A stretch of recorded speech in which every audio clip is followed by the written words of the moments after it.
안녕하세요. 느루쌤입니다. 지난 시간에는 고조선이 사라진 후 우리 땅에 새롭게 등장했던 여러 나라들을 만나보았죠.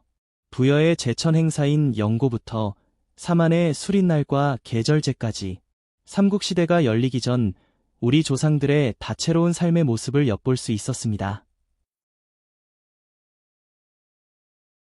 자, 네 번째 역사 여행을 떠날 시간이네요.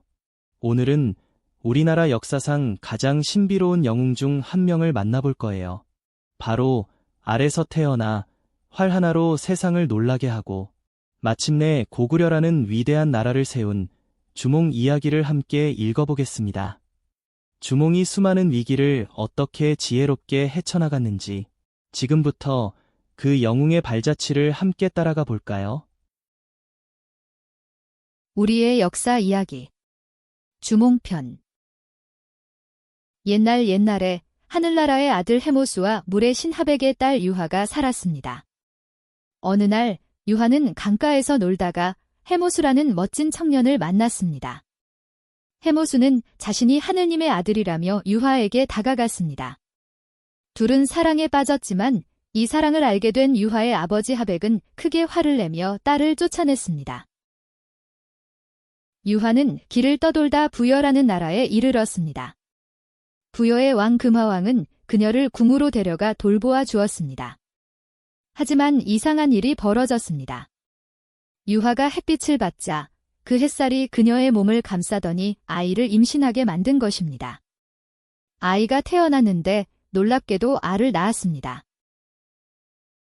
금화왕은 사람 아닌 알이 나온 것을 보고 불길하게 여겨 알을 버리라고 명령했습니다. 그러나 신비한 힘으로 인해 알은 버려지지 않고 다시 유하에게 돌아갔습니다. 유하는 알을 품었고 얼마 후 알에서 한 아이가 태어났습니다. 그 아이가 바로 주몽이었습니다. 주몽은 자라면서 비범한 재능을 보였습니다. 특히 활을 잘 쏘는 주몽의 솜씨는 놀라웠고 사람들은 그를 주몽이라 부르기 시작했습니다. 하지만 주몽의 재능을 질투한 금화왕의 아들 대소는 그를 쫓아내려 했습니다. 유하는 아들에게 떠날 것을 권유하며 그에게 하늘과 물의 신의 후손임을 잊지 말라고 말했습니다. 주몽은 어머니의 말에 따라 부여를 떠나 친구들과 함께 새로운 땅을 찾아 나섰습니다. 그러나 부여의 군사들이 그를 추격해왔고 주몽 일행은 강에 다다르게 되었습니다. 주몽은 강을 건널 방법이 없어 곤란에 빠졌습니다. 그때 주몽은 자신이 물의 신 하백의 외손자임을 기억하고 강에게 도움을 청했습니다. 그러자 강물 위로 자라와 물고기들이 나타나 다리를 만들어 주었습니다. 주몽은 그 다리를 건너 무사히 강을 건넜습니다. 이렇게 주몽은 탈출에 성공해 새로운 나라를 세우게 되었고 그 나라가 바로 고구려입니다. 주몽은 후에 고구려의 첫 번째 왕이 되었고 그의 이름은 동명성왕으로 불리게 되었습니다. 고구려 사람들은 매년 10월이 되면 주몽과 그의 어머니 유하를 기리며 제사를 지냈습니다. 이렇게 주몽의 이야기는 오늘날까지도 전해지고 있답니다. 주몽의 이야기에 나왔던 어려운 단어를 공부해봅시다. 비범하다. 보통 수준보다 훨씬 뛰어나다. 예시 문장. 그녀는 그림에 비범한 재능을 가지고 있다. 질투. 다른 사람이 잘 되거나 좋은 처지에 있는 것 따위를 공연히 미워하고 깎아내리려 함. 예시 문장. 그녀는 친구에 대한 질투를 가지고 있었다. 권유. 어떤 일 따위를 하도록 권함. 예시 문장. 나는 채식을 하라는 친구의 권유를 받았다. 곤란. 사정이 몹시 딱하고 어려움. 또는 그런 일. 예시 문장. 유학을 가서 가장 곤란을 느낀 것은 언어 문제였다. 제사.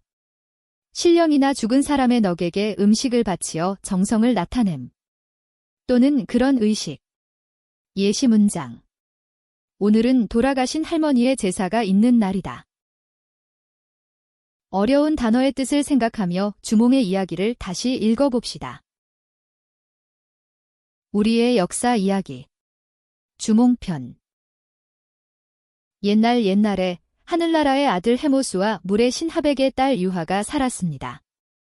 어느 날 유하는 강가에서 놀다가 해모수라는 멋진 청년을 만났습니다. 해모수는 자신이 하느님의 아들이라며 유하에게 다가갔습니다.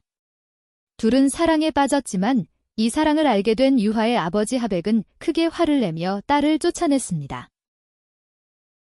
유하는 길을 떠돌다 부여라는 나라에 이르렀습니다. 부여의 왕 금화왕은 그녀를 궁으로 데려가 돌보아 주었습니다. 하지만 이상한 일이 벌어졌습니다.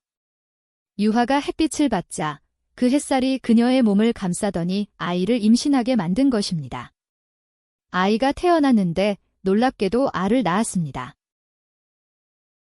금화왕은 사람 아닌 알이 나온 것을 보고 불길하게 여겨 알을 버리라고 명령했습니다. 그러나 신비한 힘으로 인해 알은 버려지지 않고 다시 유하에게 돌아갔습니다. 유하는 알을 품었고 얼마 후 알에서 한 아이가 태어났습니다. 그 아이가 바로 주몽이었습니다. 주몽은 자라면서 비범한 재능을 보였습니다. 특히 활을 잘 쏘는 주몽의 솜씨는 놀라웠고 사람들은 그를 주몽이라 부르기 시작했습니다. 하지만 주몽의 재능을 질투한 금화왕의 아들 대소는 그를 쫓아내려 했습니다. 유하는 아들에게 떠날 것을 권유하며 그에게 하늘과 물의 신의 후손임을 잊지 말라고 말했습니다. 주몽은 어머니의 말에 따라 부여를 떠나 친구들과 함께 새로운 땅을 찾아 나섰습니다. 그러나 부여의 군사들이 그를 추격해왔고 주몽 일행은 강에 다다르게 되었습니다. 주몽은 강을 건널 방법이 없어 곤란에 빠졌습니다. 그때 주몽은 자신이 물의 신 하백의 외손자임을 기억하고 강에게 도움을 청했습니다. 그러자 강물 위로 자라와 물고기들이 나타나 다리를 만들어 주었습니다. 주몽은 그 다리를 건너 무사히 강을 건넜습니다.